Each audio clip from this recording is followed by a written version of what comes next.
with coverage you can count on. This is the Erie News NOWCAST. Good evening, I'm Kristen Allen. Thanks for joining us for tonight's edition of the Erie News NOWCAST. We begin with election coverage you can count on as we are just one day away from elections. It's one of the more visible and contested races on the ballot, Erie County Sheriff. The race is pitting the current captain of the Sheriff's Office against a current Erie County councilman. Chris Campanelli is the Democrat in the race. The Erie native has spent 25 years in the Sheriff's Office and says that experience will allow him to get work done on day one. Republican Brian Shank is a Harbor Creek native and believes it's time for a new leader with fresh ideas.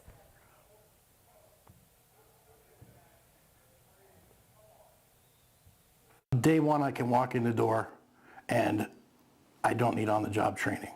I have 25 years experience in the office, having held almost every supervisory position. Really, I'm the only person in this race certified in the state of Pennsylvania to enforce the law. Sometimes we need a different perspective. We need to change something, you know. We just can't keep doing the same thing over and over again and expect a different outcome. And that's what I'm coming in as a nice mixture of local government. I've been a councilman for 2 years now and a former law enforcement professional. So far, more than 18,000 Erie County voters have already cast their ballots, choosing the mail-in option to do so. Lisa Adams breaks down how it all works. Showing up, and we're showing that Democrat Tyler Titus and Republican Brenton Davis will battle for votes in the county executive race until the polls close, but they may wait until Wednesday for a winner. Why? Counting the mail-in vote. The county has sent out over 23,000 mail-ins, 18,500 already returned. We feel like we should be able to get through 15,000 pieces of mail tomorrow at a minimum, and that'll mean that, you know, perhaps there may be a few thousand more that will finish Wednesday. So as to whether people will know or not, as always, it comes down to that margin, what that is. The mail-in ballot option certainly has become very popular here in Erie County. I am surrounded by all of these ballots already mailed in by Erie County voters. And the election office workers here will be able to open and start pre-canvassing these at 9 o'clock on Tuesday morning. Okay. Yeah. And as it did in the primary, that process takes time and results will be under wraps. We're permitted to scan those ballots. Simply, we're not permitted to put any results out there before 8 p.m.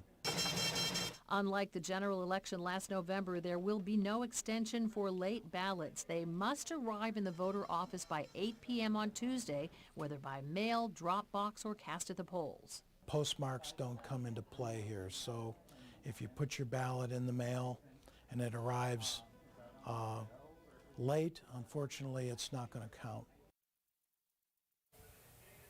No extensions and no results until after the polls close tomorrow night at 8 o'clock. So as voters prepare to cast their ballot, there are plenty of people behind the scenes making sure everything runs smoothly tomorrow. That includes first-time Judge of Elections Clyde Davis. Like many others, he's had to go through training sessions and has been studying in preparation for Election Day tomorrow.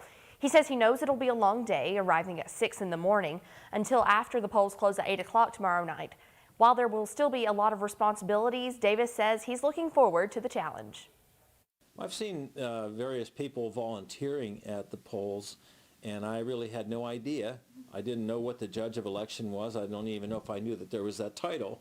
And so knowing the responsibility they have really was quite an eye-opener for me. And polls are open from 7 a.m. until 8 p.m. tomorrow night. If you need a ride to your polling place on Election Day, the Erie County Republican and Democratic parties will help you get there. To call the Erie County GOP for a ride, the number is 814-580-0438. The Erie County Democratic Party will offer rides to the polls as well from 8 a.m. to 6 p.m. on Tuesday. Call 814-790-5408. And Erie News Now is election coverage you can count on. Starting at 5 o'clock on election night, our team will be spread around the area offering minute-to-minute updates about the races which matter most to you.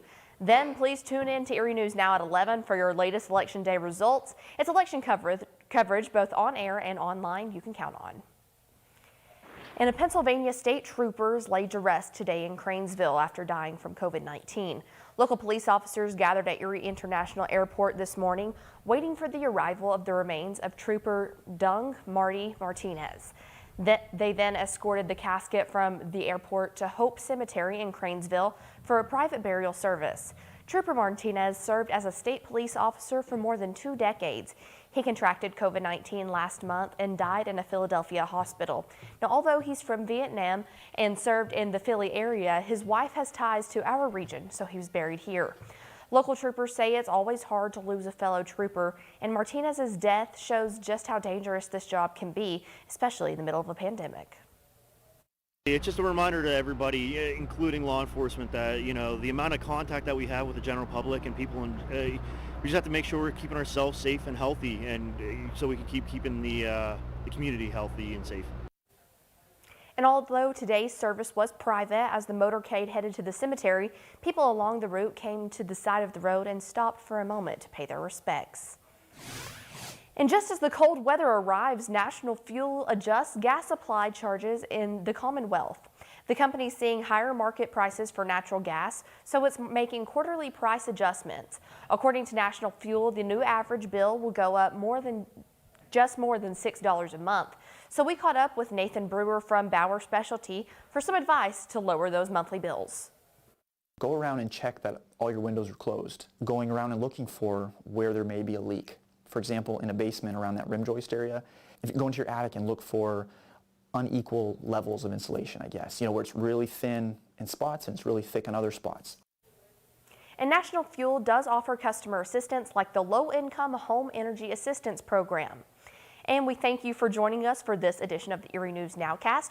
Join us for our next news at 10 p.m. on the CW and 11 p.m. on WICU and WSEE. Have a great night.